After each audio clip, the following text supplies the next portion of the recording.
7 février, Lévitique chapitre 25, chapitre 26, chapitre 27. L'Éternel parla à Moïse sur la montagne de Sinaï et dit : Parle aux enfants d'Israël et tu leur diras : Quand vous serez entrés dans le pays que je vous donne, la terre se reposera. Ce sera un sabbat en l'honneur de l'Éternel. Pendant 6 années, tu ensemenceras ton champ. Pendant 6 années, tu tailleras ta vigne et tu recueilleras le produit. Mais la 7e année sera un sabbat, un temps de repos pour la terre, un sabbat en l'honneur de l'Éternel. Tu n'ensemenceras point ton champ et tu ne tailleras point ta vigne. Tu ne moissonneras point ce qui proviendra des grains tombés de ta moisson, et tu ne vendangeras point les raisins de ta vigne non taillés. Ce sera une année de repos pour la terre. Ce que produira la terre pendant son sabbat vous servira de nourriture à toi, à ton serviteur et à ta servante, à ton mercenaire et à l'étranger qui demeure avec toi, à ton bétail et aux animaux qui sont dans ton pays. Tout son produit servira de nourriture. Tu compteras 7 sabbats d'année, 7 fois 7 années, et les jours de ces 7 sabbats d'année feront 49 ans. Le 10e jour du 7e mois, tu feras retentir les sons éclatants de la trompette. Le jour des expiations, vous sonnerez de la trompette dans tout votre pays. Et vous sanctifierez la 50e année. Vous publierez la liberté dans le pays pour tous ses habitants. Ce sera pour vous le jubilé. Chacun de vous retournera dans sa propriété et chacun de vous retournera dans sa famille. La 50e année sera pour vous le jubilé. Vous ne sèmerez point, vous ne moissonnerez point ce que les champs produiront de même, et vous ne vendangerez point la vigne non taillée. Car c'est le jubilé. Vous le regarderez comme une chose sainte. Vous mangerez le produit de vos champs. Dans cette année de jubilé, chacun de vous retournera dans sa propriété. Si vous vendez à votre prochain ou si vous achetez de votre prochain, qu'aucun de vous ne trompe son frère. Tu achèteras de ton prochain en comptant les années depuis le jubilé. Et il te vendra en comptant les années de rapport. Plus il y aura d'années, plus tu élèveras le prix, et moins il y aura d'années, plus tu le réduiras, car c'est le nombre des récoltes qu'il te vend. Aucun de vous ne trompera son prochain, et tu craindras ton Dieu, car je suis l'Éternel, votre Dieu. Mettez mes lois en pratique, observez mes ordonnances et mettez-les en pratique, et vous habiterez en sécurité dans le pays. Le pays donnera ses fruits, vous mangerez à satiété et vous y habiterez en sécurité. Si vous dites : Que mangerons-nous la 7e année puisque nous ne sèmerons point et ne ferons point nos récoltes ? Je vous accorderai ma bénédiction la 6e année et elle donnera des produits pour 3 ans. Vous sèmerez la 8e année et vous mangerez de l'ancienne récolte. Jusqu'à la 9e année, jusqu'à la nouvelle récolte, vous mangerez de l'ancienne. Les terres ne se vendront point à perpétuité, car le pays est à moi, car vous êtes chez moi comme étrangers et comme habitants. Dans tout le pays dont vous aurez la possession, vous établirez le droit de rachat pour les terres. Si ton frère devient pauvre et vend une portion de sa propriété, celui qui a le droit de rachat, son plus proche parent, viendra et rachètera ce qu'a vendu son frère. Si un homme n'a personne qui ait le droit de rachat et qu'il se procure lui-même de quoi faire son rachat, il comptera les années depuis la vente, restituera le surplus à l'acquéreur et retournera dans sa propriété.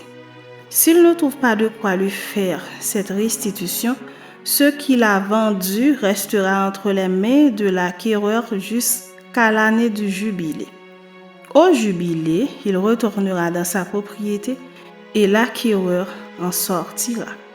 Si un homme vend une maison d'habitation dans une ville entourée de murs, il aura le droit de rachat jusqu'à l'accomplissement d'une année depuis la vente. Son droit de rachat durera 1 an. Mais si cette maison, située dans une ville entourée de murs, n'est pas rachetée avant l'accomplissement d'une année entière, elle restera à perpétuité à l'acquéreur et à ses descendants. Il n'en sortira point au jubilé. Les maisons des villages non entourés de murs seront considérées comme des fonds de terre. Elles pourront être rachetées et l'acquéreur en sortira au jubilé. Quant aux villes des Lévites et aux maisons qu'ils y posséderont, les Lévites auront droit perpétuel de rachat. Celui qui achète des Lévites une maison sortira au jubilé de la maison vendue et de la ville où il l'a possédée. Car les maisons des villes des Lévites sont leur propriété au milieu des enfants d'Israël. Les champs situés autour des villes des Lévites ne pourront point se vendre, car ils en ont à perpétuité la possession. Si ton frère devient pauvre et que sa main fléchisse près de toi, tu le soutiendras. Tu feras de même pour celui qui est étranger et qui demeure dans le pays afin qu'il vive avec toi.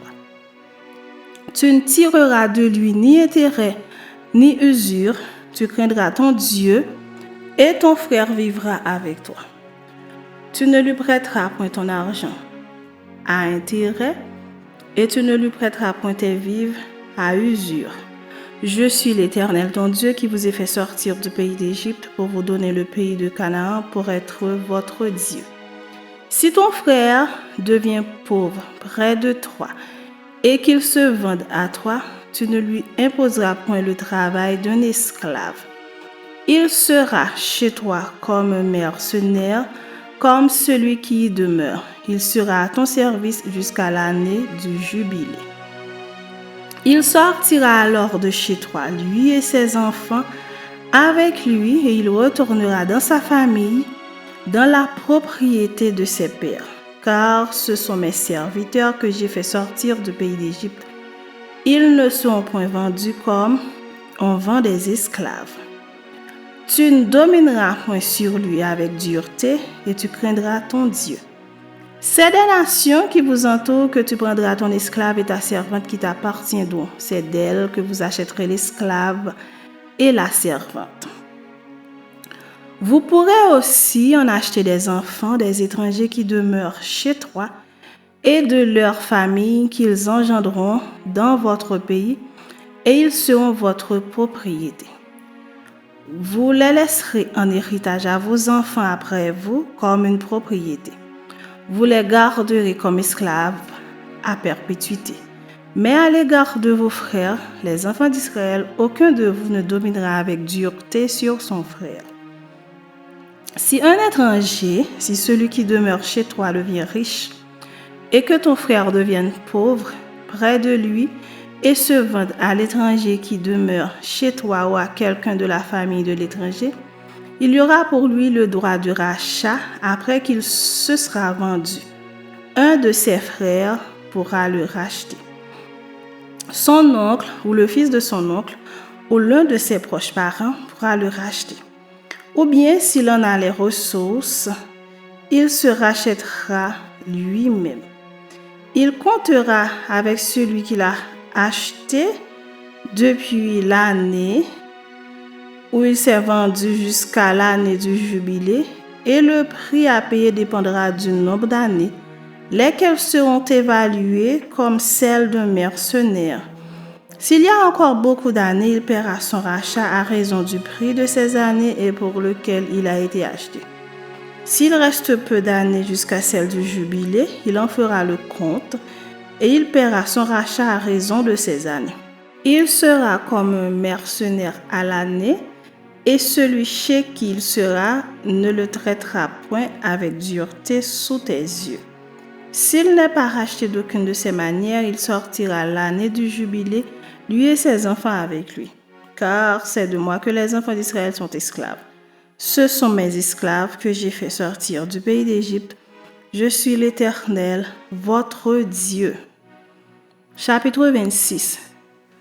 Vous ne vous ferez point d'idole, vous ne vous élèverez ni image taillée ni statue, et vous ne placerez dans votre pays aucune pierre ornée de figures pour vous prosterner devant elle. Car je suis l'Éternel, votre Dieu. Vous observerez mes sabbats et vous révérerez mon sanctuaire. Je suis l'Éternel. Si vous suivez mes lois, si vous gardez mes commandements et les mettez en pratique, je vous enverrai des pluies en leur saison, la terre donnera ses produits et les arbres des champs donneront leurs fruits. À peine aurez-vous battu le blé que vous toucherez à la vendange et la vendange atteindra les semailles. Vous mangerez votre pain à satiété et vous habiterez en sécurité dans votre pays. Je mettrai la paix dans le pays et personne ne troublera votre sommeil. Je ferai disparaître du pays les bêtes féroces et l'épée ne passera point par votre pays. Vous poursuivrez vos ennemis et ils tomberont devant vous par l'épée. 5 d'entre vous en poursuivront 100 et 100 d'entre vous en poursuivront 10 000 et vos ennemis tomberont devant vous par l'épée. Je me tournerai vers vous, je vous rendrai fécond et je vous multiplierai et je maintiendrai mon alliance avec vous. Vous mangerez des anciennes récoltes et vous sortirez les vieilles pour faire place aux nouvelles. J'établirai ma demeure au milieu de vous et mon âme ne vous aura point en horreur. Je marcherai au milieu de vous, je serai votre Dieu et vous serez mon peuple. Je suis l'Éternel, votre Dieu, qui vous ai fait sortir du pays d'Égypte, qui vous ai tiré de la servitude. J'ai brisé les liens de votre joug et je vous ai fait marcher la tête levée. Mais si vous ne m'écoutez point et ne mettez point en pratique tous ces commandements, si vous méprisez mes lois et si votre âme a en horreur mes ordonnances, en sorte que vous ne pratiquiez point tous mes commandements et que vous rompiez mon alliance, voici alors ce que je vous ferai. J'enverrai sur vous la terreur, la consomption et la fièvre qui rendront vos yeux languissants et votre âme souffrante. Et vous sèmerez en vain vos semences, vos ennemis les dévoreront. Je tournerai ma face contre vous et vous serez battus devant vos ennemis. Ceux qui vous haïssent domineront sur vous et vous fuirez sans que l'on vous poursuive. Si malgré cela, vous ne m'écoutez point, je vous châtierai 7 fois plus pour vos péchés. Je briserai l'orgueil de votre force, je rendrai votre ciel comme du fer et votre terre comme de l'airain. Votre force s'épuisera inutilement, votre terre ne donnera pas ses produits et les arbres de la terre ne donneront pas leurs fruits. Si vous me résistez et ne voulez point m'écouter, je vous frapperai 7 fois plus selon vos péchés. J'enverrai contre vous les animaux des champs qui vous priveront de vos enfants, qui détruiront votre bétail et qui vous réduiront à un petit nombre, et vos chemins seront déserts. Si ces châtiments ne vous corrigent point, et si vous me résistez, je vous résisterai aussi, et je vous frapperai 7 fois plus pour vos péchés. Je ferai venir contre vous l'épée, qui vengera mon alliance.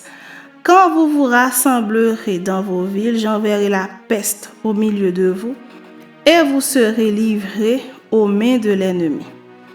Lorsque je vous briserai le bâton du pain, 10 femmes cuiront votre pain dans un seul four et rapporteront votre pain au poids.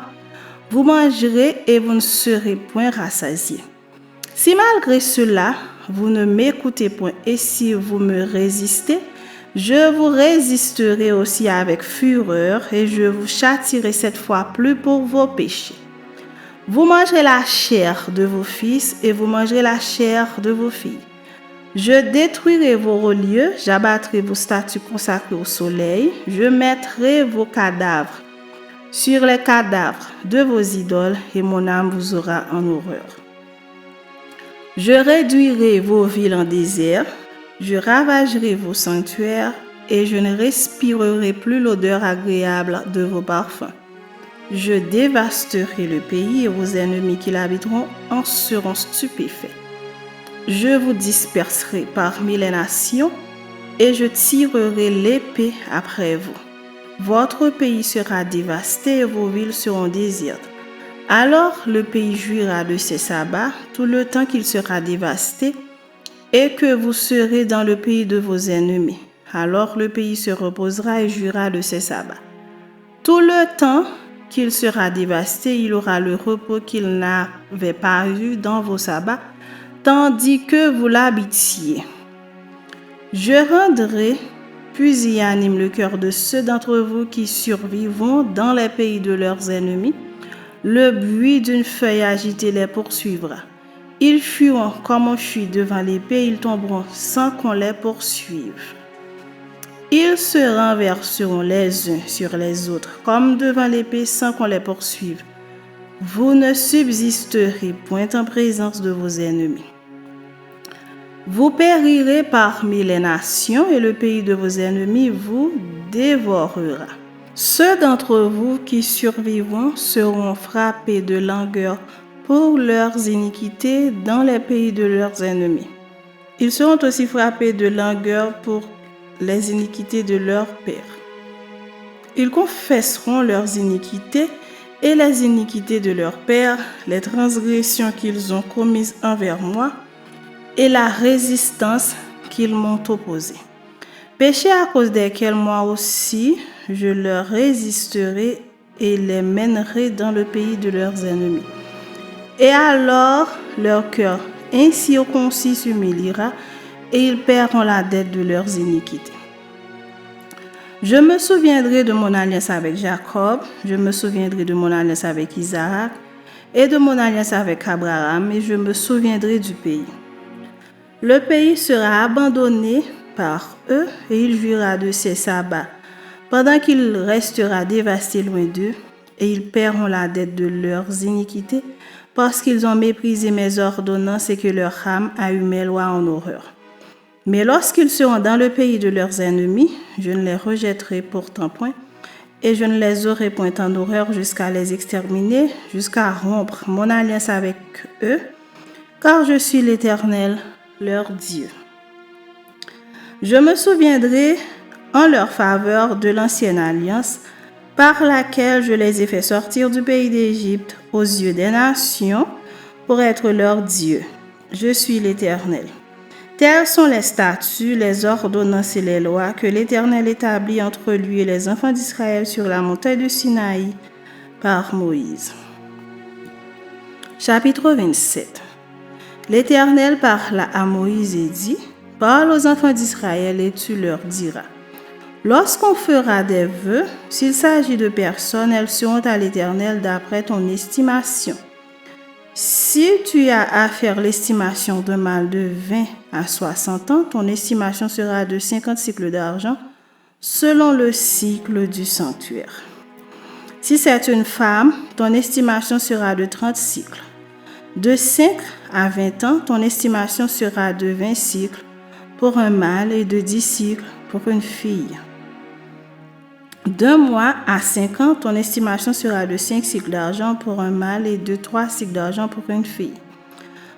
De 60 ans et au-dessus, ton estimation sera de 15 cycles pour un mâle et de 10 cycles pour une femme. Si celui qui a fait le vœu est trop pauvre pour payer ton estimation, on le présentera au sacrificateur qui le taxera, et le sacrificateur fera une estimation en rapport avec les ressources de cet homme. S'il s'agit d'animaux qui peuvent être offerts en sacrifice à l'Éternel, tout animal qu'on donnera à l'Éternel sera chose sainte. On ne le changera point et l'on n'en mettra point un mauvais à la place d'un bon ni un bon à la place d'un mauvais. Si l'on remplace un animal par un autre, ils seront l'un et l'autre chose sainte. S'il s'agit d'animaux impurs qui ne peuvent être offerts en sacrifice à l'Éternel, on présentera l'animal au sacrificateur qui en fera l'estimation selon qu'il sera bon ou mauvais, et l'on s'en rapportera à l'estimation d'un sacrificateur. Si on veut le racheter, on ajoutera un cinquième à son estimation. Si quelqu'un sanctifie sa maison en la consacrant à l'Éternel, le sacrificateur en fera l'estimation selon qu'elle sera bonne ou mauvaise, et l'on s'en tiendra à l'estimation du sacrificateur. Si celui qui a sanctifié sa maison veut la racheter, il ajoutera un cinquième au prix de son estimation et elle sera à lui. Si quelqu'un sanctifie à l'Éternel un champ de sa propriété, ton estimation sera en rapport avec la quantité de semences, 50 cycles d'argent pour un homère de semences d'orge. Si c'est dès l'année du jubilé qu'il sanctifie son champ, on s'en tiendra à ton estimation. Si c'est après le jubilé qu'il sanctifie son champ, le sacrificateur en évaluera le prix à raison du nombre d'années qui reste jusqu'au jubilé et il sera fait une réduction sur ton estimation. Si celui qui a sanctifié son champ veut le racheter, il ajoutera un cinquième au prix de ton estimation et le champ lui restera. S'il ne rachète point le champ et qu'on le vende à un autre homme, il ne pourra plus être racheté.